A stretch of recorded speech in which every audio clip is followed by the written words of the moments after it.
ओम श्री जगदम्बिकाय नमः। अथ श्रीमद् देवी भागवत महापुराण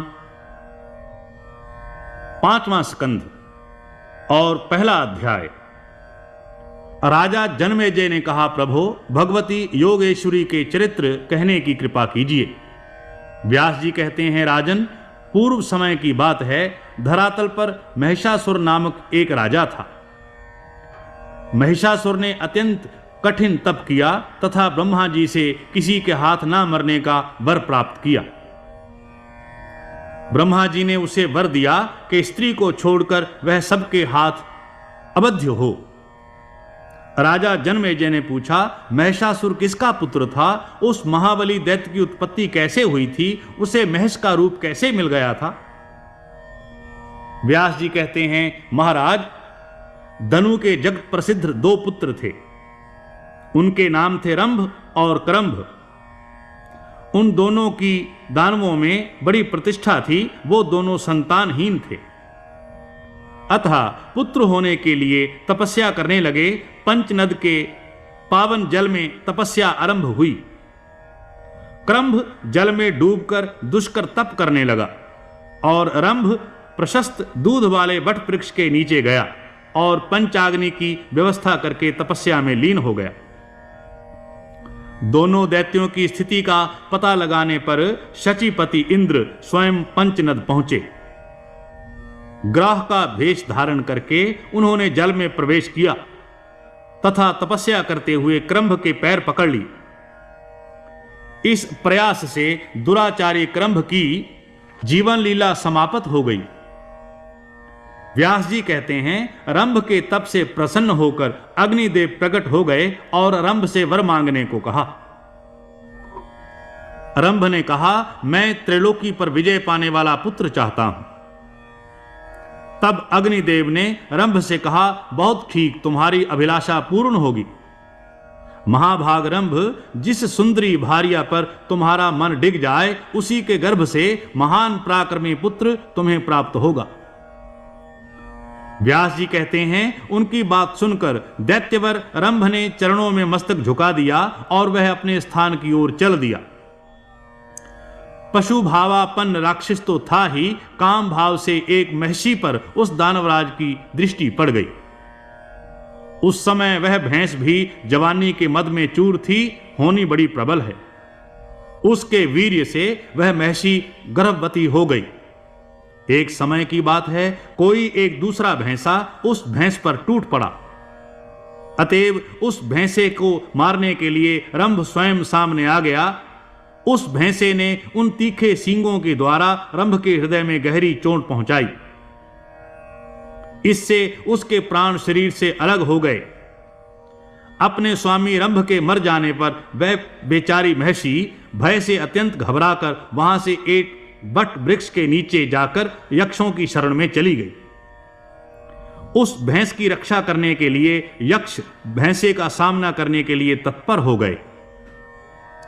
यक्ष बाण बरसाने लगे। एक ऐसा बाण लगा कि उससे आहत होकर भैंसा तुरंत प्राणहीन होकर पृथ्वी पर पड़ गया। रंभ यक्षों का परम प्रेमी था, अतः उन्होंने उसकी लाश लेकर दाह संस्कार करने के लिए चिता पर रख दी। पति के मृत शरीर को चिता पर देखकर उस महिषी के मन में भी निश्चित विचार हो गया कि मैं भी पति के साथ सती हो जाऊं। वह जलती हुई चिता में बैठ गई। उस समय चिता के मध्य भाग से महाबली महिषासुर निकल आया। रंभ भी एक दूसरा शरीर धारण करके रक्त बीज के रूप में चिता से निकला। यों महिषासुर और रक्त बीज, इन दोनों की उत्पत्ति हुई। हे राजन, महिषासुर देवताओं, दानवों और मानवों सबसे अबध्य था। महिषासुर एक छत्र राज्य का उपभोग करने लगा। वरदान के अभिमान में चूर होकर उसने स्वर्ग पर विजय पाने का निश्चय किया। दूसरा अध्याय। ब्रह्मा, विष्णु एवं शंकर प्रभृति सभी प्रधान देवता अपने अपने वाहनों पर सवार होकर युद्ध के लिए चल पड़े। इंद्र ने ऐरावत हाथी की पीठ पर आसन अपने सैनिक बल को संभालकर ज्यों ही ये उपयुक्त देवता आगे बढ़े कि तुरंत महिषासुर के द्वारा सुरक्षित मदोन्मत्त दानवी सेना सामने मिल गई। फिर तो वहीं देवताओं और दानवों की सेना में भयंकर युद्ध आरंभ हो गया। दानवराज महिषासुर क्रोध से तमतमा उठा। उसने विडाल नामक पराक्रमी दानव से कहा, महाबाहो, तुम बड़े शूरवीर हो। इंद्र को अपने बल का अभिमान हो गया है। तुम जाओ और उसे परास्त कर दो। व्यास जी बोले, विडाल असीम बलशाली वीर था। इंद्र और विडाल का महान भयंकर युद्ध होने लगा। जयंत ने अपने चमकीले 5 बाण धनुष पर चढ़ाकर बलपूर्वक खींचे और उनसे मतवाले विडाल की छाती में गहरी चोट पहुंचाई। बाणों के लगते ही विडाल गिरने लगा। इतने में उसके सारथी ने उसे रथ पर संभाल लिया और तुरंत रथ लेकर वह युद्ध भूमि से बाहर निकल गया। विडाल के मूर्छित होकर समरांगण से चले जाने पर देवसेना में विजय घोषणा आरंभ हो गई। देवताओं के मुख से निकली हुई विजय घोषणा सुनकर महिषासुर का क्रोध पुनः उमड़ आया। उसी क्षण शत्रु के अभिमान को चूर्ण करने वाले ताम्र नामक दानव को उसने भेजा। देवताओं को भी असीम क्रोध हो गया था। वे अपने दिव्य बाणों से दानवों को मारने और ठहरो ठहरो कहकर गर्जने लगे। उनकी मार पड़ने पर ताम्र युद्ध भूमि में ही मूर्छित हो गया। दानव सैनिक बड़े जोर से हाहाकार मचाने लगे। भय से उन सब का हृदय थर्रा उठा। 3रा अध्याय। व्यास जी कहते हैं, विडाल दैत्य के मूर्छित हो जाने पर महिषासुर ने कुपित होकर विशाल गदा उठाई और वह स्वयं देवताओं पर टूट पड़ा। उस समय शंबरासुर ने एक ऐसी माया का आविष्कार किया था जिसमें संपूर्ण जगत को नष्ट कर देने की शक्ति थी। महिषासुर ने शीघ्रता पूर्वक उसी माया का प्रयोग किया। उस विचित्र माया के प्रभाव से वहां एक ही साथ करोड़ों महिषासुर प्रकट हो गए। अपनी विचार शक्ति खोकर सभी देवता भाग चले। आसुरी माया को देखकर भगवान विष्णु ने अपना प्रज्वलित सुदर्शन चक्र चलाया। उस चक्र के प्रचंड तेज से माया की सारी रचना समाप्त हो गई। महान बलशाली महिषासुर, उसका सेनाध्यक्ष चिक्षुर, उग्रास्य, उग्रवीर्य, असीलोमा, त्रिनेत्र, बाष्कल और अंधक ये दानव तथा इसके अतिरिक्त भी बहुत से दैत्य युद्ध करने के विचार से निकल पड़े। तदनंतर भगवान विष्णु के तथा शंकर के साथ महिषासुर तथा उसके पक्ष के दानवों का भयंकर युद्ध हुआ और कुछ समय पश्चात सर्वज्ञ भगवान विष्णु, शंकर तथा ब्रह्मा अपने अपने लोकों को लौट गए। महिषासुर के इस पराक्रम को देखकर इंद्र के पैर भी पीछे पड़ने लगे। वे युद्ध भूमि से निकलकर भाग चले। शचीपति इंद्र के भाग जाने पर वरुण, कुबेर और यमराज सभी भय से घबराकर विचलित हो गए। महिषासुर ने इंद्र के ऐरावत हाथी तथा कामधेन गौ और उच्चैःश्रवा घोड़े को अपने अधिकार में कर लिया। देव सदन खाली पड़ा था। महिषासुर ने तुरंत वहां पहुंचकर अपना पूरा अधिकार जमा लिया। इस प्रकार पूरे 100 वर्ष तक अत्यंत भयंकर युद्ध करने के पश्चात महाभिमानी महिषासुर इंद्र का पद प्राप्त करने में सफल हो गया। हे राजन, निरंतर दुख सहने से जब देवताओं का साहस टूट गया, तब वे सब मिलकर पुनः ब्रह्मा जी की शरण में गए। ब्रह्मा जी बोले, देवताओं, मैं क्या करूं? महिषासुर को वर का अभिमान है। उसे कोई स्त्री ही मार सकती है, पुरुष नहीं मार सकता। भगवान शंकर को अपना अगुआ बनाकर हम लोग अब वैकुंठ में चलें, जहां भगवान विष्णु रहते हैं। उनसे मिलकर देवताओं के कार्य के विषय में विशेष रूप से विचार किया जाएगा। 4था अध्याय। व्यास जी कहते हैं, तदनंतर सभी देवता शीघ्र वैकुंठ पहुंच गए। भगवान विष्णु उसी क्षण अपने भवन से बाहर निकले। बड़े उत्साह के साथ उन्होंने देवताओं से भेंट की। देवता बोले, महाराज, दुराचारी महिषासुर हमें महान कष्ट पहुंचा रहा है, उस पर किसी का वश नहीं चलता। व्यास जी कहते हैं, देवताओं की बात सुनकर भगवान विष्णु उनसे कहने लगे, पूर्व समय की बात है, हमने भी महिषासुर से युद्ध किया था, किंतु उसको मृत्यु नहीं दे सके। इस अवसर पर यदि संपूर्ण देवताओं के तेज से कोई अत्यंत सुंदरी एवं सुयोग्य देवी प्रकट हो जाए तो वह ही समरांगण में बलपूर्वक उसे मार सकती है। व्यास जी कहते हैं, हे राजन, देवाधिदेव भगवान विष्णु के उपयुक्त वचन समाप्त होते ही ब्रह्मा जी के शरीर से स्वयं एक महान तेज पुंज प्रकट हो गया। इसके बाद भगवान शंकर के शरीर से एक अद्भुत एवं विशाल तेज प्रकट हुआ। इसके पश्चात भगवान विष्णु के शरीर से एक दूसरी तेजो राशि सामने निकल आई।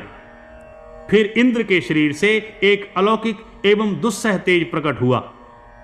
ऐसे ही वरुण, कुबेर, यमराज और अग्नि के शरीर से पृथक पृथक तेज प्रकट हो गए। इनके अतिरिक्त जितने अन्य देवता थे उन सब के शरीरों से भी तेज का प्रादुर्भव हुआ।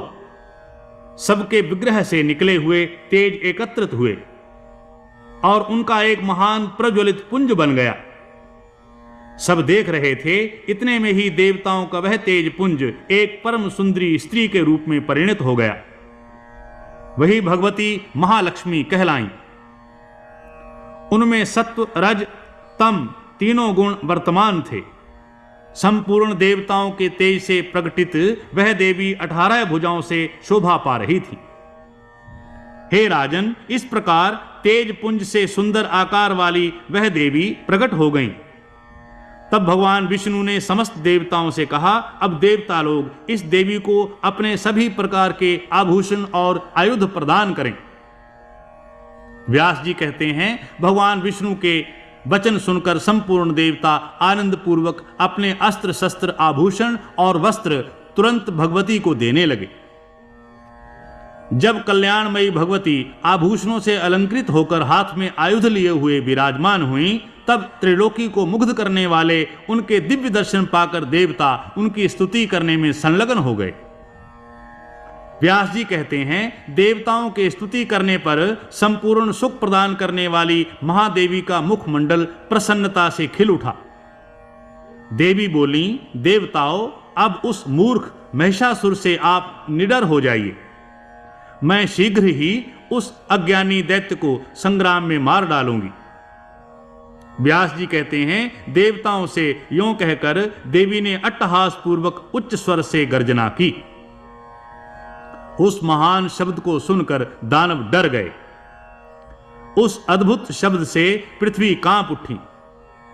मद में चूर रहने वाले महिषासुर ने भी वह गर्जना सुनी। वह क्रोध से तमतमा उठा।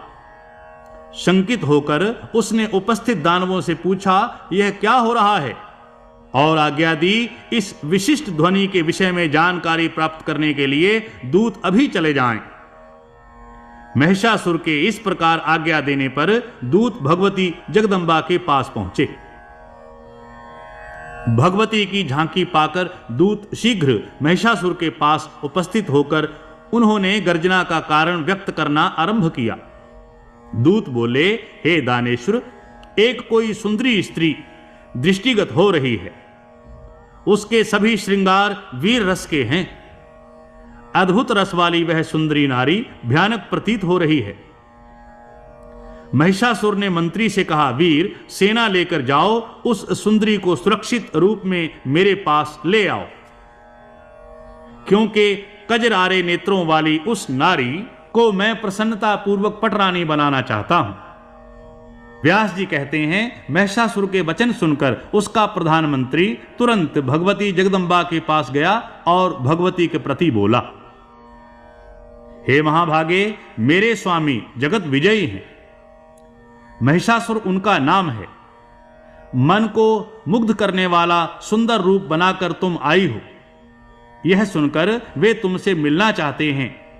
उचित जान पड़े तो तुम हमारे साथ चलो। 5वां अध्याय। व्यास जी कहते हैं, महाराज, भगवती जगदम्बा श्रेष्ठ स्त्री के रूप में विराजमान थी। मंत्री की बात सुनकर वे मुस्कुराती हुई कहने लगी।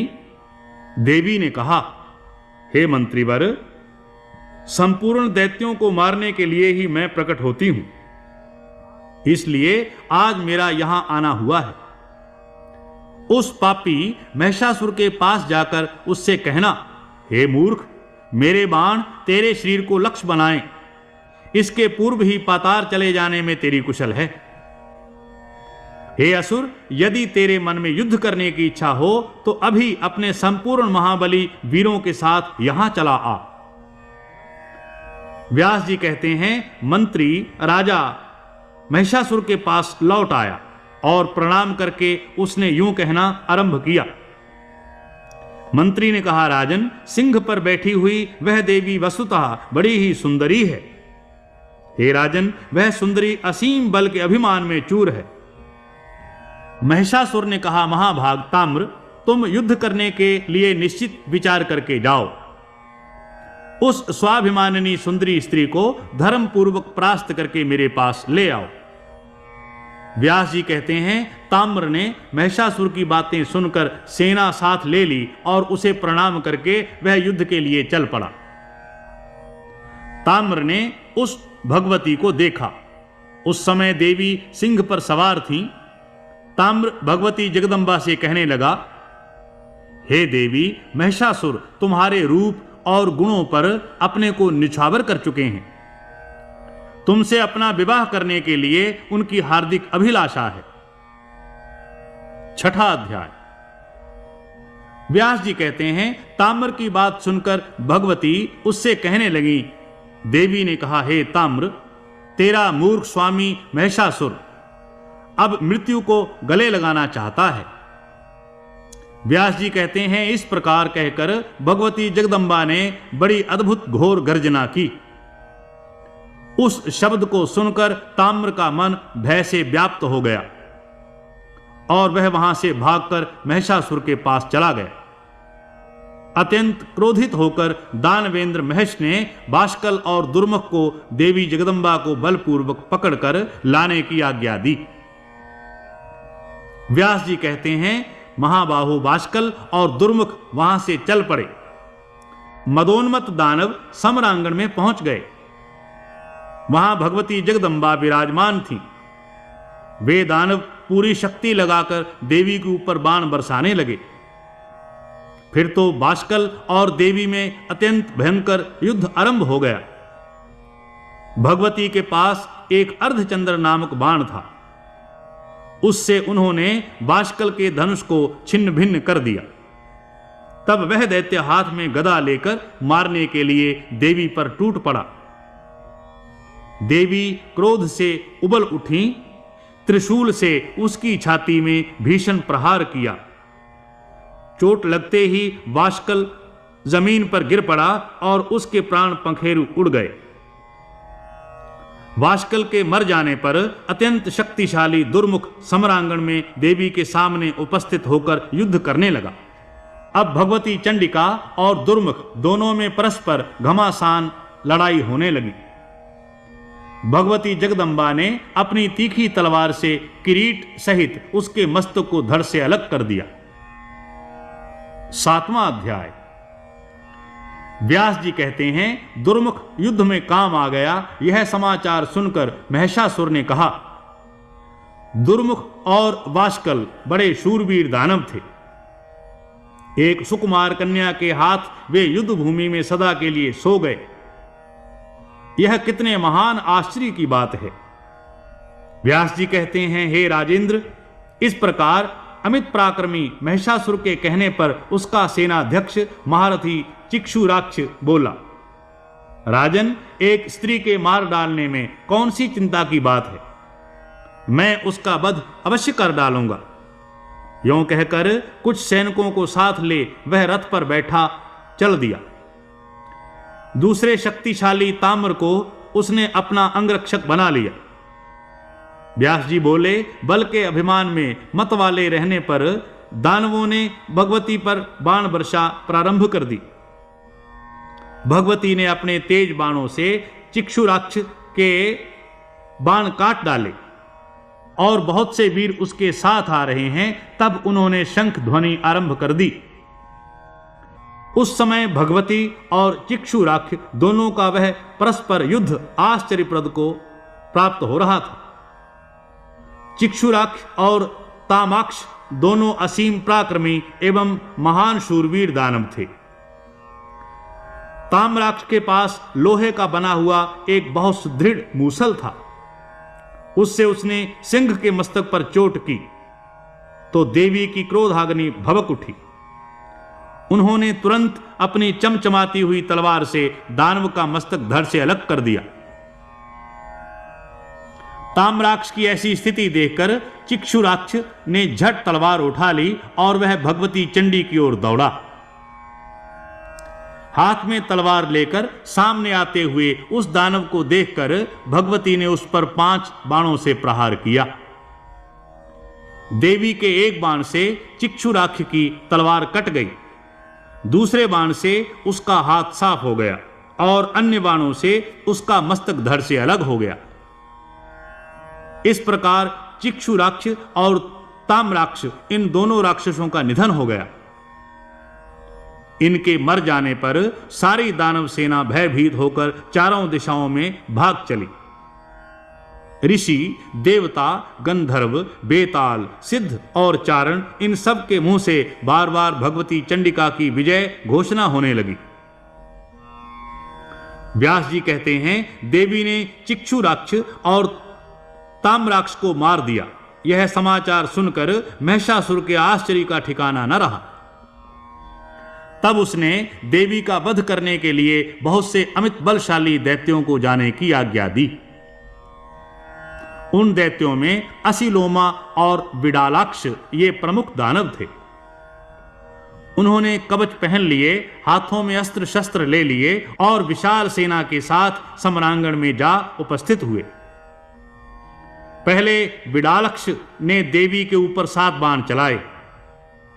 भगवती जगदम्बा ने अपने सहायकों से विडालाक्ष के वे बाण काट डाले। साथ ही अपने 3 तीखे तीरों से उस पर चोट की। बाण की असह्य व्यथा के कारण विडालाक्ष युद्ध भूमि में गिर पड़ा। उसी क्षण उसके प्राण पंखेड़ू उड़ गए। यह देखकर असिलोमा हाथ में धनुष लेकर युद्ध करने के लिए तैयार हो सामने आ गया। दानव श्रेष्ठ असिलोमा ने देवी के ऊपर बाण बरसाना आरंभ कर दिया। निकट आते ही भगवती ने अपने बाणों से उसके बाण काट डाले, साथ ही शीघ्रगामी अन्य बाणों से असिलोमा को गहरी चोट पहुंचाई। असिलोमा का सर्वांग बाणों से बिंध गया था। रुधिर की धार बह रही थी। फिर तो असिलोमा ने लोहे की बनी विशाल गदा हाथ में उठा ली। देवी ने उसी क्षण अपनी तीक्ष्ण तलवार से उसका मस्तक धड़ से काट गिराया। शेष संपूर्ण सैनिकों को सिंह ने अपने पराक्रम से मार भगाया। कुछ टूटे फूटे अंग वाले मूर्ख दानव दुखित होकर महिषासुर के पास पहुंचे। वे रोने और गिड़गिड़ाने लगे, महाराज, असिलोमा और विडालाक्ष मर मिटे, अब आप हमें बचाइए, बचाइए। 8वां अध्याय। व्यास जी कहते हैं, सैनिकों की बात सुनकर महिषासुर के क्रोध की सीमा नहीं रही। उसने मन ही मन सोचा, मैं भैंसे के रूप में हूं, मेरा मुख अत्यंत कुरूप है, मेरे मस्तक पर सींग हैं, इस रूप को देखकर देवी अवश्य ही उदास हो जाएगी। स्त्रियों को प्रसन्न करने के लिए रूप और चतुरता परम आवश्यक है। यों मन में विचार कर उस महाबली दानवराज ने भैंसे का रूप त्याग कर सुंदर पुरुष की आकृति धारण कर ली। उसके हाथों में संपूर्ण आयुध सुशोभित थे। अभिमान में चूर होकर सेना साथ लिए वह भगवती जगदम्बा के पास पहुंचा। जब देवी ने देखा दैत्यराज महिषासुर निकट आ गया और बहुत से वीर उसके साथ आ रहे हैं, तब उसने शंख ध्वनि आरंभ कर दी। महिषासुर भगवती के पास आ गया और उनसे बोला, देवी, यह जगत परिवर्तनशील है। स्त्री अथवा पुरुष जो भी इसमें रहते हैं, सबके मन में सब प्रकार से सुख भोगने की ही इच्छा बनी रहती है। इंद्र प्रभृति सभी देवता संग्राम में मुझसे परास्त हो चुके हैं। इस समय मेरे महल में जितने दिव्य रत्न हैं, उन सभी का उपयोग करना तुम्हें सुलभ होगा। हे सुंदरी, अब तुम मेरी पटरानी बनने का प्रस्ताव स्वीकार करो। देवी ने कहा, अरे मूर्ख, तू अब पाताल भाग जा अथवा मुझसे युद्ध कर। तुझे मारने के पश्चात संपूर्ण असुरों का वध करके मैं सुखपूर्वक यहां से जाऊंगी। हे दानव, जब जब संत पुरुषों पर कष्ट पहुंचता है, तब तब उनकी रक्षा के लिए ही मैं देह धारण करके प्रकट होती हूं। व्यास जी कहते हैं, भगवती जगदम्बा के यूं कहने पर महिषासुर हाथ में धनुष लेकर युद्ध करने की अभिलाषा से सम्रांगण में उपस्थित हो गया। तदनंतर भगवती जगदम्बा और महिषासुर में परस्पर अत्यंत भयंकर युद्ध आरंभ हो गया। इतने में दुर्धर आधमका और देवी को लक्ष्य करके तीखे बाण चलाने लगा। तब भगवती ने चमकीले बाणों से दुर्धर पर आघात पहुंचाया, जिससे तुरंत उस दानव के प्राण पंखेरु उड़ गए। दुर्धर की मृत्यु देखकर उत्तम अस्त्रों का जानकर त्रिनेत्र आया और उसने 7 बाणों से जगदम्बा पर आघात किया। जगदम्बा ने अपने तीखे बाणों से उन्हें काट डाला, साथ ही त्रिशूल से त्रिनेत्र की धज्जी उड़ा दी। यह देखकर तुरंत अंधक आ पहुंचा। उसके पास लोहे की बनी गदा थी। उससे उसने सिंह के मस्तक पर प्रहार किया। सिंह ने क्रोध में भरकर उसे नखों से चीर डाला और उसका मांस खाने लगा। इतने राक्षस संग्राम में काम आ गए, यह देखकर महिषासुर के आश्चर्य की सीमा नहीं रही। उसने अपनी गदा सिंह के मस्तक पर चला दी। अब तो सिंह को असीम क्रोध आ गया, अतः उसने अपने नखों से उस महान दानव को फाड़ डालने में वह तत्पर हो गया। तब महिषासुर भी पुरुष की आकृति त्याग कर सिंह बन गया और उसने देवी के मतवाले सिंह को नखों से चीरने की चेष्टा आरंभ कर दी। महिषासुर सिंह बन गया है, यह देखकर देवी क्रोध से तमतमा उठी। वे महिषासुर पर बाणों की वर्षा करने लगी। तब वह दानव सिंह का वेश त्याग कर हाथी बन गया। फिर मनुष्य बनकर उसने हाथ में पर्वत का शिखर उठा लिया और उसे भगवती चंडिका पर फेंकने लगा। तब सिंह उछला और पुनः गजराज बने हुए महिषासुर के मस्तक पर विराजमान होकर अपने नखों से उसे फाड़ने लगा। इतने में महिषासुर हाथी का रूप त्याग कर अत्यंत बलवान एवं भयंकर शर्भ बन गया और कुपित होकर देवी के सिंह को मारने के लिए प्रयास करने लगा। देवी ने झट तलवार से उसके मस्तक पर आघात किया। उसने पुनः भैंसे की आकृति धारण कर ली और सींग से देवी को मारने लगा। व्यास जी ने कहा, भगवती चंडिका उसी क्षण त्रिशूल उठाकर महिषासुर पर झपटी। उस दुरात्मा की छाती पर बलपूर्वक तीखे त्रिशूल से आघात किया। चोट लगने पर महिषासुर भूमि पर गिर पड़ा। एक मुहूर्त तक उसकी चेतना लुप्त सी रही, परंतु वह फिर उठ खड़ा हुआ। पैरों से वेगपूर्वक देवी पर प्रहार करने लगा। तदनंतर भगवती जगदम्बा ने 1000 अरों वाला श्रेष्ठ चक्र हाथ में उठा लिया। उस चक्र के लगते ही महिषासुर का मस्तक धड़ से अलग हो गया। हे राजन, करूर महिषासुर के मर जाने पर बचे हुए संपूर्ण दानव भय से संत्रस्त हो उठे। उन सब ने पाताल की राह पकड़ ली। व्यास जी कहते हैं, महिषासुर का निधन देखकर इंद्र प्रभृति समस्त देवताओं के मन में अपार हर्ष हुआ और वे भगवती जगदम्बा की स्तुति करने लगे। 9वां अध्याय।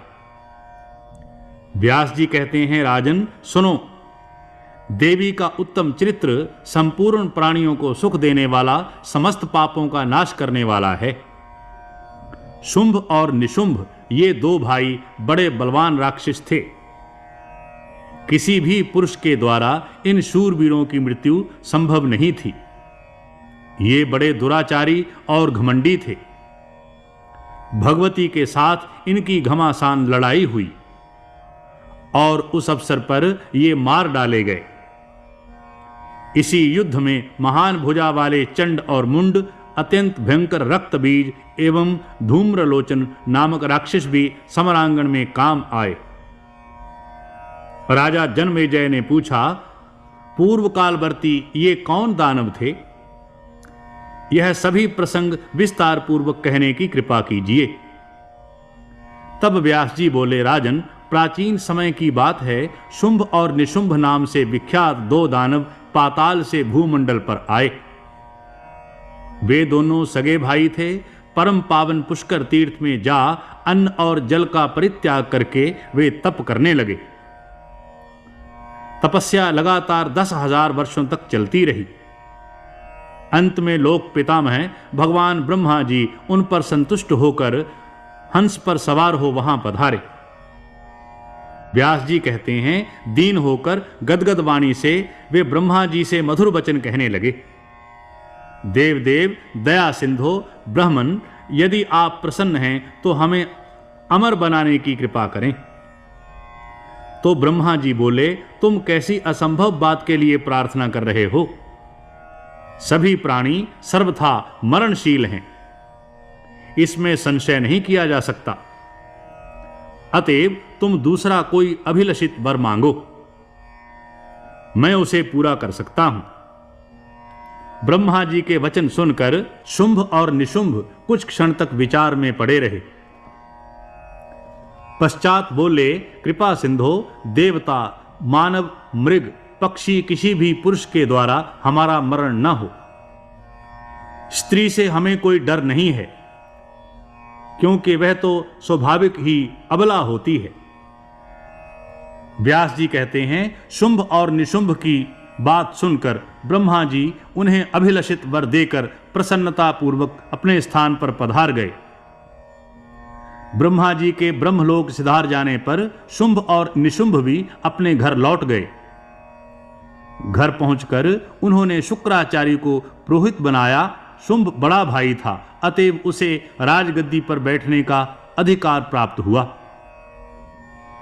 चंड और मुंड ये दोनों भाई महान पराक्रमी एवं बलाभिमानी वीर थे। ये अपनी सेना के साथ शुंभ की सेवा में आ पहुंचे। धूम्रलोचन नामक एक प्रचंड प्रतापी दैत्य था, वह भी सेना सहित आ पहुंचा। इसी प्रकार शूरवीर रक्तबीज भी आ गया। उसके शस्त्राहत शरीर से रक्त की जितनी बूंदें भूमि पर गिरती थीं, उतने ही अनेकों तदाकार राक्षस उत्पन्न हो जाते थे। इसलिए रक्तबीज संग्राम में महान पराक्रमी और अजेय वीर समझा जाता था। शुंभ ने अखिल भूमंडल पर अपनी प्रभुसत्ता जमा ली थी। तदनंतर शत्रु पक्ष की सेना को कुचल डालने वाले निशुंभ ने अपनी सेना सजाकर इंद्र को परास्त करने के लिए स्वर्ग पर चढ़ाई कर दी। उसके इस प्रयास से संपूर्ण देवता, लोकपाल और इंद्र पराजित होकर भाग चले। अब तो शुंभ ने बलपूर्वक इंद्र की पदवी प्राप्त कर ली। शुंभ ने कुबेर को भी जीतकर उनकी संपत्ति पर अपना अधिकार जमा लिया। सूर्य और चंद्रमा उसके अधीन बनकर चक्कर लगाते थे। यमराज को हराकर वह पद भी उसने अपने अधिकार में कर लिया। व्यास जी कहते हैं, हे राजेंद्र, संपूर्ण देवता परास्त होकर भाग गए। स्वर्ग पर शुंभ का शासन प्रतिष्ठित हो गया। पूरे 1000 वर्ष तक शुंभ राज्य करता रहा। राज्य से भ्रष्ट हो जाने के कारण देवता अत्यंत चिंतित थे। उनके दुख का पार नहीं था। उन्होंने तब बृहस्पति जी के पास जाकर उनसे पूछा, हे गुरु, अब क्या करना चाहिए? बताने की कृपा करें। इस संकट को दूर करने के लिए उपाय करना आवश्यक है। बृहस्पति जी कहते हैं, देवेश, पूर्व समय में भगवती जगदम्बा प्रसन्न होकर महिषासुर का वध कर चुकी हैं। तुम्हारे स्तुति करने पर उन्होंने वर दिया था, प्रधान देवताओं, तुम्हें सदा मुझे याद करना चाहिए। दुर्देववश जब जब तुम पर आपत्तियां आवें, तब तब मुझे स्मरण करना, मैं तुम्हारे संकट दूर कर दूंगी। अतः तुम लोग अत्यंत मनोहर हिमालय पर्वत पर जाकर प्रेम पूर्वक भगवती चंडिका की आराधना में तत्पर हो जाओ। व्यास जी कहते हैं, इस प्रकार समस्त देवताओं के स्तुति करने पर भगवती जगदम्बा करुणा से ओतप्रोत होकर तुरंत प्रकट हो गईं। 10वां अध्याय। देवता शत्रुओं से अत्यंत संतप्त थे। उन्होंने जब इस प्रकार स्तुति की, तब देवी ने अपने विग्रह से एक दूसरा रूप प्रकट कर दिया। जब भगवती पार्वती के शरीर से जगदम्बा साकार रूप में प्रकट हुई, तब संपूर्ण जगत उन्हें कौशिकी नाम से पुकारने लगा। पार्वती के शरीर से भगवती कौशिकी के निकल जाने पर शरीर क्षीण हो जाने के कारण पार्वती का रूप काला पड़ गया। वे कालरात्रि नाम से प्रसिद्ध हुई। तदनंतर भगवती जगदम्बा हंसकर देवताओं से कहने लगी, अब तुम लोग निर्भय होकर अपने स्थान पर विराजमान रहो। मैं शत्रुओं का संहार कर डालूंगी। इस प्रकार कहकर भगवती कौशिकी सिंह पर सवार हुई और शत्रु के नगर की ओर चल पड़ी। उन्होंने काली को भी साथ चलने का आदेश दिया। कालिका सहित भगवती जगदम्बा नगर के सन्निकट जाकर ठहर गईं।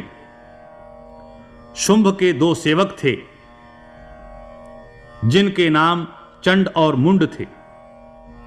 उस समय वे दोनों भयंकर अनुचिर स्वतंत्रता पूर्वक विचर रहे थे।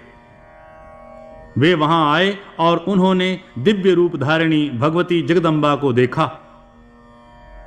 दिव्य रूपा उन भगवती जगदम्बा को देखकर चंड और मुंड महान आश्चर्य में पड़ गए। राजेंद्र, तब वे उसी क्षण शुंभ के पास चल पड़े। उसके पास पहुंचकर चंड और मुंड ने कहा, राजन, कामदेव को भी मोहित करने वाली और ऐसी ही योग्यता रखने वाली एक सुंदरी स्त्री हिमालय पर्वत से निकली है। सिंह उसकी सवारी का काम दे रहा है। यह निश्चित है कि उसके समान किसी दूसरी सुंदरी स्त्री का होना जगत में नितांत असंभव है। इस मनोहारिणी स्त्री को आप शीघ्र अपने यहां लाकर अपनी भार्या बना लें। व्यास जी ने कहा, हे राजन, चंड और मुंड की वाणी सुनकर शुंभ का मुख प्रसन्नता से खिल उठा। उसने अपने पास बैठे हुए सुग्रीव से यूं कहा, सुग्रीव, तुम बड़े बुद्धिमान हो, दूत बनकर जाओ, इस कार्य को संपन्न करो। सुग्रीव तुरंत वहां से चल पड़ा जहां भगवती जगदम्बा विराजमान थी।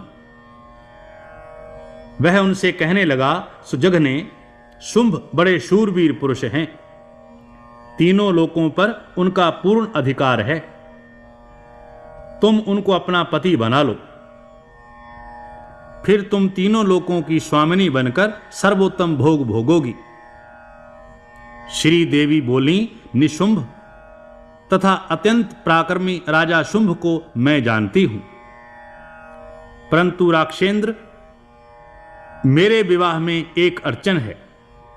राजन, पूर्व समय में बाल स्वभाववश ही मैंने एक प्रतिज्ञा कर ली थी कि जो मेरे समान पराक्रम रखने वाला वीर समरांगण में मुझे जीत लेगा, उसके बलाबल को जानकर ही मैं उसे पति बनाऊंगी। 11वां अध्याय। व्यास जी ने कहा, हे राजन, अपने दूत सुग्रीव के द्वारा देवी का यह कथन सुनकर राजा शुंभ ने पास बैठे हुए महान शूरवीर भाई निशुंभ से पूछा। शुंभ ने कहा, भाई, तुम बड़े बुद्धिमान हो। इस अवसर पर हमें क्या करना चाहिए? एक कोई स्त्री युद्ध की अभिलाषा से हमें बुला रही है। निशुंभ ने कहा, महाराज शीघ्र ही धूम्रलोचन को भेज दीजिए। वे जाएं और युद्ध भूमि में उस सुंदर नेत्र वाली स्त्री को अपने अधीन करके ले आएं, फिर आप उसके साथ विवाह कर लें। व्यास जी बोले, छोटे भाई निशुंभ की बात सुनकर पास ही बैठे हुए धूम्रलोचन को देवी के पास जाने के लिए शुंभ ने आज्ञा दी। व्यास जी कहते हैं, शुंभ दानवों का राजा था। उसका उपयुक्त आदेश पाकर धूम्रलोचन तुरंत जाने को तैयार हो गया और सेना साथ लेकर वह युद्ध भूमि की ओर चल पड़ा। भगवती जगदम्बा मनोहर उपवन में विराजमान थी। उन पर धूम्रलोचन की दृष्टि पड़ी। उसने कहा, महाभाग्यवती देवी, शुंभ तुम्हारे विरह से अत्यंत व्याकुल हैं। देवताओं के अभिमान को चूर्ण करने वाले शुंभ त्रैलोकी के शासक हैं।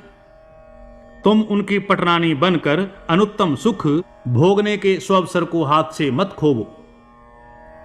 व्यास जी कहते हैं, तब भगवती कालिका ने हंसकर उत्तर दिया, अरे नीच, यदि तुम पराक्रमी वीर को सेना सहित दुरात्मा शुंभ ने भेजा है तो अब व्यर्थ की बातें छोड़कर युद्ध के लिए तैयार हो जा।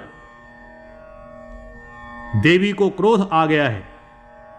वे शुंभ निशुंभ तथा तेरे अतिरिक्त अन्य भी जो अत्यधिक बलवान हैं, उन्हें बाणों से मारकर ये अपने स्थान पर पधार जाएंगी। व्यास जी कहते हैं, महाभाग, भगवती का यह कथन सुनकर धूम्रलोचन की आंखें क्रोध से लाल हो गईं। धूम्रलोचन ने एक दृढ़ धनुष हाथ में लिया और देवी पर बाण वर्षा आरंभ कर दी। अब काली और धूम्रलोचन में अत्यंत भयंकर युद्ध होने लगा। काली के बाण ऐसे प्रचंड थे मानो विषधर सर्प हों। उनके आघात से धूम्रलोचन के धनुष की धज्जियां उड़ गईं। धूम्रलोचन के क्रोध की सीमा न रही।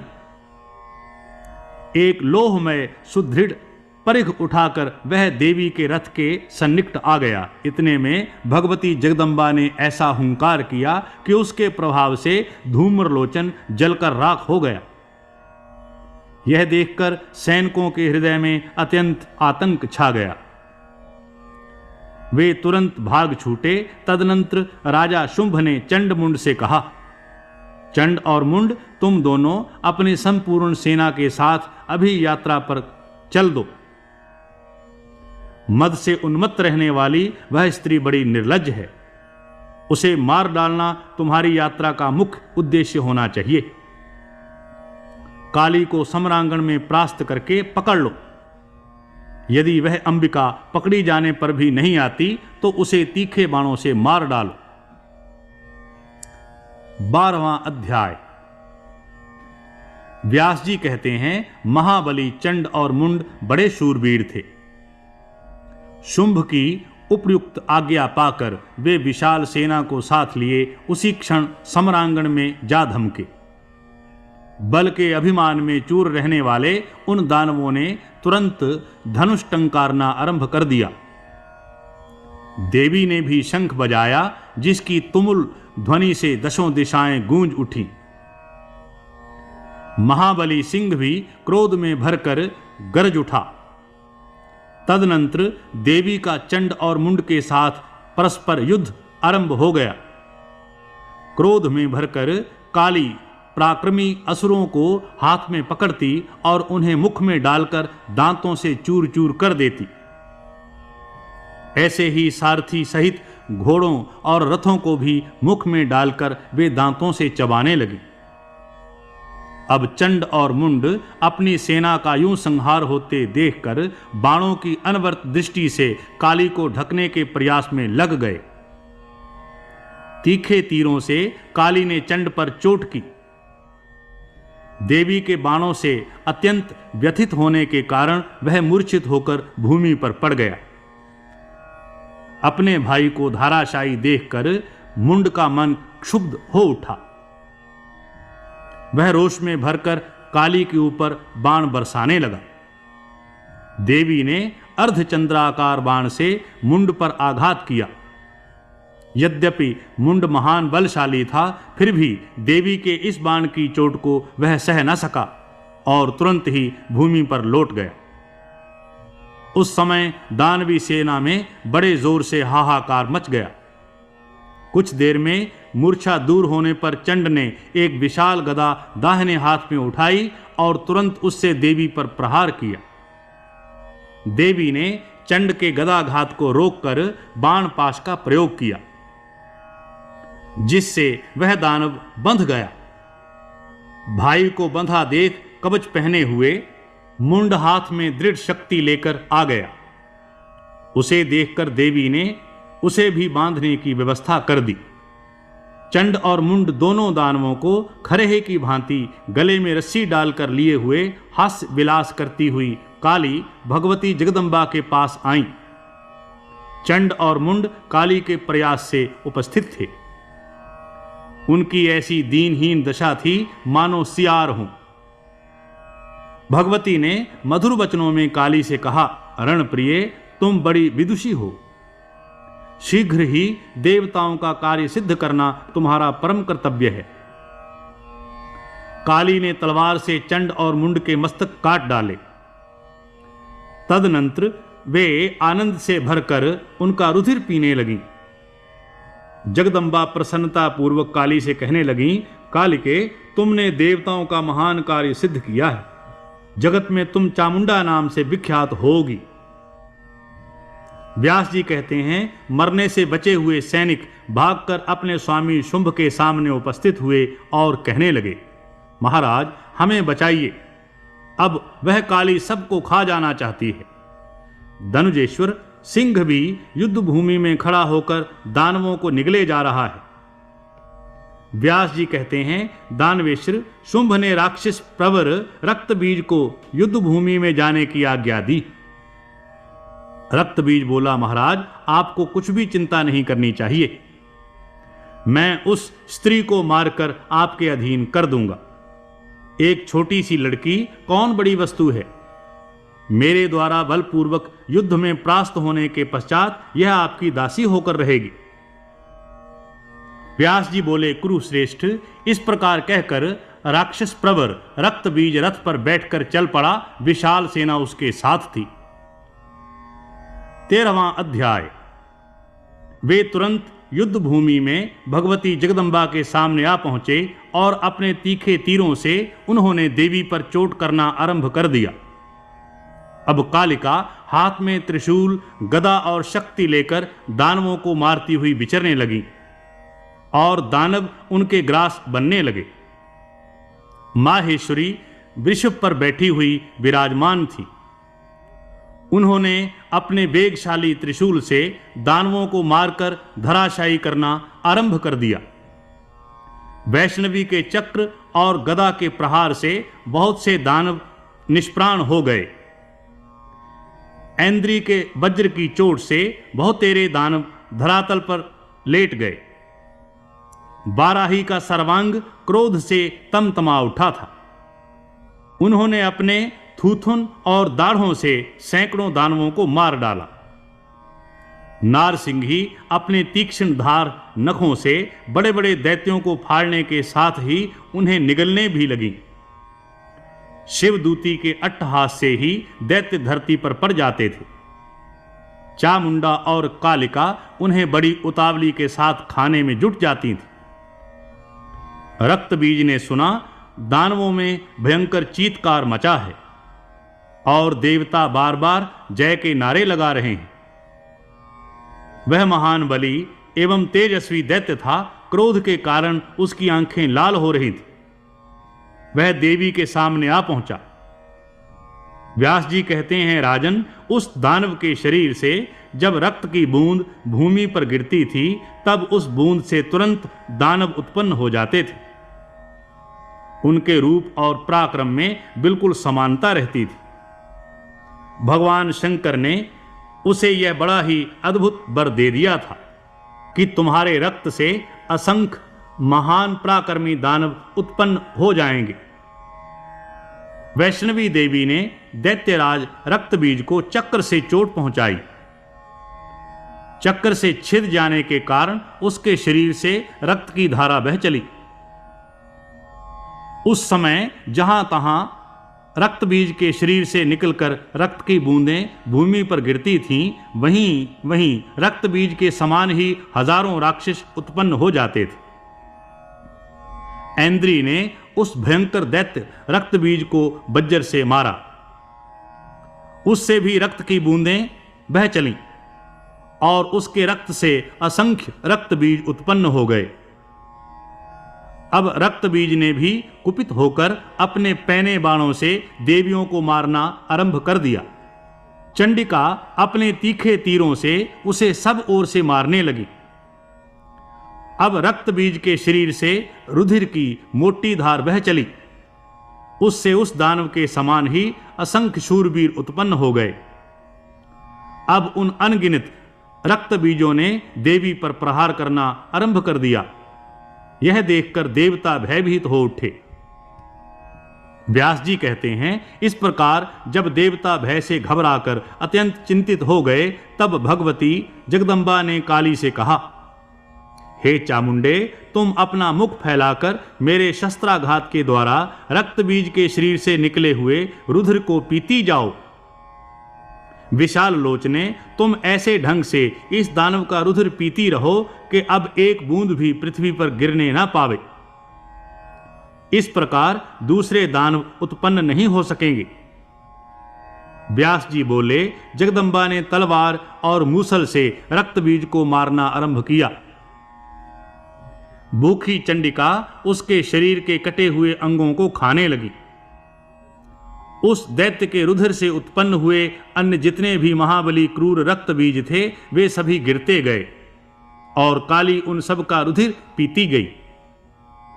यूं संपूर्ण कृत्रिम रक्तबीज तुरंत ही चंडिका के कलेवा बन गए। जो असली रक्तबीज था वह भी भयानक चोट खाकर गिर पड़ा। तलवार की धार से उसके शरीर के भी टुकड़े टुकड़े हो गए। रक्तबीज महान भयंकर दानव था। उसके मर जाने पर युद्ध भूमि में दूसरे जितने दैत्य थे, सब भागकर शुंभ के पास चले गए। रक्तबीज का मरण सुनकर निशुंभ बोला, मैं अभी जाता हूं। वह दुष्टा काली मेरे हाथ काल का कलेवा बन जाएगी। फिर उस अंबिका को लेकर यहां आ जाऊंगा।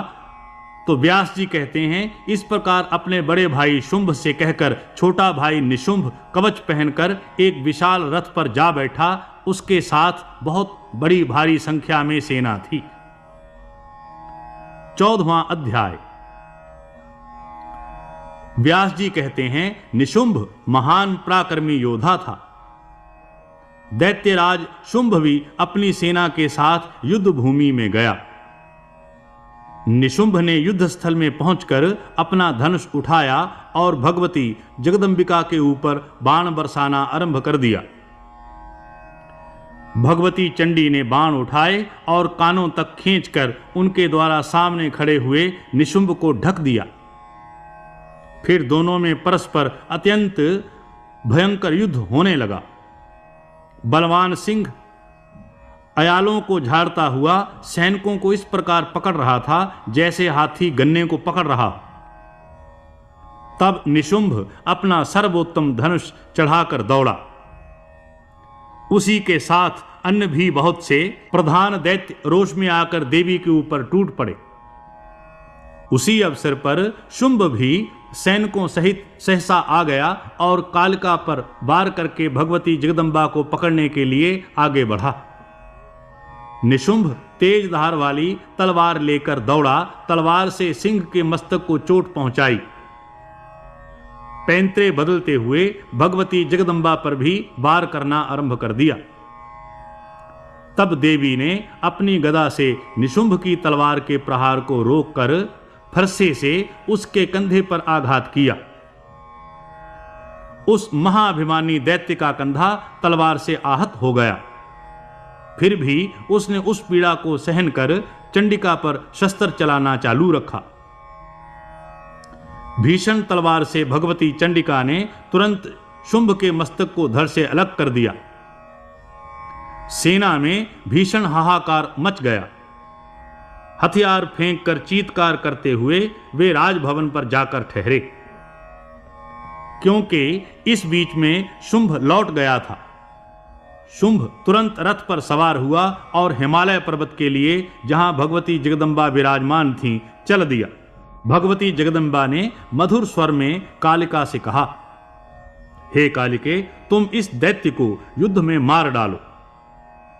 व्यास जी कहते हैं, कालिका स्वयं काल रूपिणी है। जगदम्बा की आज्ञा पाकर उन्होंने तुरंत गदा उठा ली और सावधान होकर वे मोर्चे पर डट गईं। अब दोनों में अत्यंत भयंकर युद्ध आरंभ हो गया। तदनंतर शुंभ ने गदा हाथ में लेकर उससे कालिका पर प्रहार किया। तब भगवती कालिका भी दैत्यराज शुंभ पर बारंबार गदा का प्रहार करने लगी। उसने भगवती कालिका की छाती पर गदा चलाई। देवी ने गदा को रोक लिया और झट तलवार उठा ली। उससे शुंभ की बाईं भुजा को शरीर से अलग कर दिया।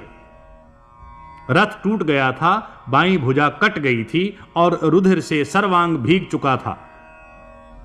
इस स्थिति में भी वह दैत्य गदा हाथ में लिए आगे बढ़ा और कालिका पर प्रहार करने लगा। तब देवी ने हंसते हुए तलवार से उसकी दाहिनी भुजा भी काट डाली। अब वह दैत्य पैरों से मारने के लिए रोषपूर्वक आगे बढ़ा।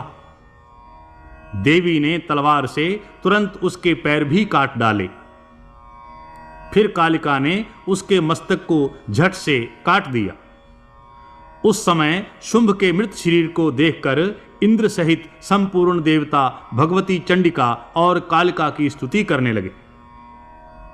इस पवित्र आख्यान को सुनने वाला मानव शत्रु से भयभीत नहीं हो सकता और निरंतर इसका अध्ययन एवं श्रवण करने वाला मनुष्य मुक्ति का अधिकारी होता है। 15वां अध्याय। जन्मेजय ने पूछा, मुने यह बताइए कि संपूर्ण कामनाओं को पूर्ण करने वाली ये देवी सुपूजित होकर पहले किस पर प्रसन्न हुई थी और किसे महान फलभागी होने का अवसर प्राप्त हुआ था? सूत जी कहते हैं, राजा जन्मेजय की बात सुनकर व्यास जी प्रसन्नता पूर्वक महामाया की महिमा का प्रसंग महाराज को सुनाने लगे। व्यास जी बोले, हे राजन, प्राचीन समय की बात है। सुरथ नाम के एक राजा थे। राजा सुरथ का कुछ पर्वतवासी मिलेच्छों से सामना हो गया। दैववश राजा सुरथ युद्ध में उनसे हार गए। उत्साह विहीन होकर उन्होंने अपने नगर की राह पकड़ ली। वहां पहुंचकर उन्होंने देखा कि उनके प्रधान सहयोगी शत्रु पक्ष के अधीन हो चुके हैं। विचार किया, मेरा दुराचारी मंत्रिमंडल शत्रु वर्ग के आश्रय में चला गया है, अतः इन दुष्टों के प्रति मुझे कभी पूरा विश्वास नहीं करना चाहिए। यों भली भांति विचार करने के पश्चात राजा सुरथ अत्यंत निराश होकर घोड़े पर चढ़े और अकेले ही नगर से निकल पड़े। यहां से 3 योजन की दूरी पर सुमेधा नामक एक महान तपस्वी मुनि का पवित्र आश्रम था। उन्होंने निर्भय होकर मुनि के उस आश्रम पर विश्राम करने का निश्चय कर लिया। वे फल मूल खाकर बड़ी पवित्रता के साथ उसी आश्रम पर रहने लगे। कुछ समय पश्चात एक वैश्य वहां पर आ पहुंचा। उसके मन में भी महान क्लेश था। तब राजा सुरथ उससे पूछने लगे, तुम कौन हो और वन में कहां से अकेले आ गए? व्यास जी कहते हैं, महाराज सुरथ की बात सुनकर वह आदरणीय वैश्य अपना वृतांत कहने लगा। वैश्य ने कहा, मित्र, वैश्य जाति में मेरा जन्म हुआ है। लोग मुझे समाधि नाम से पुकारते हैं। मेरे पास पर्याप्त धन था। धर्म में मेरी बड़ी आस्था थी। मेरे पुत्र और स्त्री धन के बड़े लोभी हैं। उन दुष्टों ने मुझे कृपण बताकर घर से निकाल दिया है। अब अपना वृतांत बताने की कृपा करें। राजा ने कहा, मैं सुरथ नाम का एक राजा हूं। डाकुओं ने मुझे महान कष्ट दिया है, साथ ही मंत्रियों ने भी मेरे साथ धोखा किया है। अतः राज्यच्युत होकर मैं यहां समय व्यतीत कर रहा हूं। वैश्य ने कहा, राजन, असीम दुख से संतप्त मेरा मन किसी प्रकार भी स्थिर नहीं हो रहा है। राजा ने कहा, राज्य संबंधी मानसिक दुख के कारण मैं भी अत्यंत दुखी हूं। ये मुनि जी बड़े शांत स्वरूप हैं। अब हम दोनों व्यक्ति इन्हीं से इस शोकनाश की औषध पूछें। व्यास जी कहते हैं, इस प्रकार विचार करके राजा सुरथ और समाधि नाम का वह वैश्य दोनों अत्यंत नम्र होकर शोक का कारण पूछने के लिए सुमेधा मुनि के पास गए। राजा सुरथ के पूछने पर मुनिवर सुमेधा ने उनके प्रति शोक और मोह का विनाश करने वाले उत्तम ज्ञान का उपदेश देना आरंभ कर दिया। ऋषि बोले, राजन सुनो, मैं बंध और मोक्ष का कारण बताता हूं। संसार के सभी प्राणियों को मोह में डालने वाली महामाया है। भगवती महामाया अनादि है। इन सभी कार्यों की कर्ता धर्ता भगवती जगदम्बा ही हैं। इन्हीं की कृपा से ब्रह्मा, विष्णु और शंकर को शक्तियां मिली हैं, जिन्हें सावित्री, लक्ष्मी और गिरिजा कहा जाता है। अतः ब्रह्मादि महानुभाव देवेश्वर की उपाधि पाने पर भी इन भगवती का प्रसन्नतापूर्वक ध्यान एवं पूजन किया करते हैं। सृष्टि, स्थिति और विनाश करने वाली भगवती जगदम्बा ही हैं। सब इन्हीं के अधीन हैं।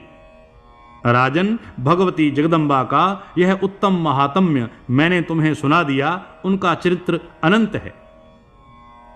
16वां अध्याय। राजा सुरथ ने कहा, भगवन, भगवती जगदम्बा के आराधन की विधि मुझे बताने की कृपा करें। तो सुमेधा मुनि जी बोले, राजन, मनुष्य को चाहिए कि पहले विधि पूर्वक स्नान करके पवित्र हो, स्वच्छ वस्त्र धारण कर ले, सावधानी से आचमन करे, तदनंतर धुली और लिपी हुई भूमि पर उत्तम आसन बिछा ले। अपनी शक्ति के अनुसार पूजन की सामग्रियां पास रख ले। तांबे का एक पवित्र पात्र चाहिए। उसमें श्वेत चंदन अथवा अष्टगंध से खटकोण यंत्र लिखे। उसके बाहर अष्टकोण यंत्र लिखना चाहिए। नवारण मंत्र के 8 बीज अक्षर 8 कोणों में लिखे। फिर वेद में बताई हुई विधि के अनुसार उस यंत्र की प्राण प्रतिष्ठा होनी चाहिए। यंत्र के अभाव में भगवती की धातुमयी प्रतिमा बनवाने का विधान है। वेदोक्त विधि से विधिवत पूजा करने के पश्चात नवारण मंत्र का जप करे। प्रतिदिन 3 चरित्रों का पाठ होना आवश्यक है। हे राजन, कल्याण चाहने वाले पुरुष को चाहिए आश्विन और चैत्र के शुक्ल पक्ष में नवरात्र व्रत करे। जो स्त्री अथवा पुरुष भक्ति में तत्पर होकर नवरात्र व्रत करता है, उसका मनोरथ कभी विफल नहीं रह सकता। आश्विन शुक्ल पक्ष के उत्तम नवरात्र को जो भक्ति भाव के साथ भजन करता है, उसकी संपूर्ण कामनाएं सिद्ध हो जाती हैं। विधिवत मंडल बनाकर पूजा के स्थान का निर्माण करना चाहिए। फिर वेद के मंत्र की विधि से कलश स्थापन करे। यंत्र को भली भांति ठीक करके उस कलश के ऊपर रख दे। जहां भगवती की स्थापना की जाए वह घर धूप दीप से सदा संपन्न रहना चाहिए। प्रातः, मध्याह्न और संध्या तीनों समय भगवती की पूजा करे। देवी चंडिका के पूजन में शक्ति के अनुसार पर्याप्त धन व्यय करे, कृपणता न करे। अष्टमी तथा नवमी किसी दिन भी विधि के साथ हवन कर सकते हैं। फिर ब्राह्मणों को भोजन करावे। नवरात्र व्रत का पारण 10वें दिन करना चाहिए। भक्ति निष्ठी राजा अपनी शक्ति के अनुसार धन दान करे। राजन, तुम इसी विधि के अनुसार भगवती चंडिका का आराधन करो। फिर तो तुम्हारे संपूर्ण शत्रु परास्त हो जाएंगे और तुम सर्वोत्तम राज्य पा जाओगे। आदरणीय वैश्य, अब तुम भी इन्हीं भगवती महामाया की आराधना करो। ये विश्व की अधिष्ठात्री देवी हैं। व्यास जी कहते हैं, समाधि वैश्य और राजा सुरथ बड़े दुखी थे। सुमेधा मुनि की बात सुनकर उन्होंने मस्तक झुका दिया। वे दोनों व्यक्ति शांतिपूर्वक हाथ जोड़कर कहने लगे, भगवन, आपके मुखारबिंद से निकली हुई वाणी ने हमें पवित्र कर दिया है। हे मुनिवर, हम दोनों व्यक्ति संसार में अत्यंत संतप्त थे। आपके आश्रम पर आते ही हमारा खेद दूर हो गया। आपके श्रीमुख से देवी का नवाक्षर मंत्र हमें मिल जाना चाहिए। तदनंतर व्रत में लगकर उपवास करते हुए हम लोग उस मंत्र का जप करेंगे। व्यास जी कहते हैं, इस प्रकार राजा सुरथ और सुमाधि वैश्य के प्रार्थना करने पर मुनिवर सुमेधा ने ध्यान बीज के साथ नवाक्षर मंत्र का उन्हें उपदेश दिया। तदनंतर वे एक श्रेष्ठ नदी के तट पर चले गए और वहां उन्होंने एक निर्जन एकांत स्थान में आसन लगा लिया। वे चित्त स्थिर करके बैठ गए और शांत होकर जप में तत्पर हो गए। राजन, इस प्रकार तपस्या करते हुए 1 वर्ष का समय पूरा हो गया। अब तक वे कुछ फल खा लेते थे, पर अब वे फल छोड़कर केवल सूखे पत्ते खाकर रहने लगे। यों सूखे पत्ते खाकर राजा सुरथ और समाधि वैश्य 1 वर्ष तक तपस्या करते रहे। 2 वर्ष की अवधि समाप्त हो जाने पर एक समय स्वप्न में भगवती जगदम्बा के मनोहर दर्शन उन्हें प्राप्त हुए। स्वप्न में देवी के दर्शन पाकर राजा सुरथ और सुमाधि के मन में प्रीति की धारा उमड़ पड़ी। अब वे निर्जल रहकर तपस्या करने लगे। 3रा वर्ष भी यों समाप्त हो गया। कठिन तप करने पर भगवती ने राजा सुरथ और सुमाधि वैश्य को प्रत्यक्ष दर्शन दिए। देवी बोली, राजन, तुम्हारे मन में जो पाने की इच्छा हो वह वर मांगो। मैं तुम्हारी तपस्या से संतुष्ट हो गई हूं। व्यास जी कहते हैं, देवी की बात सुनकर राजा सुरथ का सर्वांग प्रसन्नता से खिल उठा। उन्होंने कहा, अब आप बलपूर्वक मेरे शत्रु का वध करके उससे मेरा राज्य लौटाने की कृपा कीजिए। व्यास जी कहते हैं, देवी की बात सुनकर राजा सुरथ का सर्वांग प्रसन्नता से खिल उठा। उन्होंने कहा, अब आप बलपूर्वक मेरे शत्रु का वध करके उससे मेरा राज्य लौटाने की कृपा कीजिए। तब देवी ने राजा से कहा, राजन, तुम अब अपने घर लौट जाओ। तुम्हारे शत्रुओं की शक्ति समाप्त हो चुकी है। अब वे पराजित होकर भाग जाएंगे। तुम्हारे मंत्री आकर पैरों पर गिरेंगे। व्यास जी कहते हैं, उस समय पुण्यात्मा वैश्य ने हाथ जोड़कर देवी से यह कहा, मुझे घर, स्त्री और संपत्ति से कोई प्रयोजन नहीं है। स्वप्न की भांति इनकी नश्वरता स्पष्ट है। हे माता, मुझे आप बंधन से मुक्त करने वाला विशुद्ध ज्ञान प्रदान करने की कृपा करें। उसके वचन सुनकर भगवती ने कहा, वैश्यवर, तुम्हें अवश्य ज्ञान उत्पन्न होगा। राजा सुरथ और सुमाधि वैश्य को यूं वर देकर देवी वहीं अंतर्ध्यान हो गईं। भगवती के अप्रत्यक्ष हो जाने पर राजा सुरथ ने सुमेधा जी को प्रणाम किया। राजा ने मुनिवर से आज्ञा ली और मंत्रियों के साथ आश्रम से चल पड़े। वैश्य भी परम ज्ञानी बन गया। भगवती जगदम्बा के परम अद्भुत चरित्र का वर्णन मैंने कर दिया। देवी की आराधना से राजा सुरथ और समाधि वैश्य को समुचित फल मिल गया। यहां श्रीमद् देवी भागवत महापुराण का 5वां स्कंध समाप्त हुआ।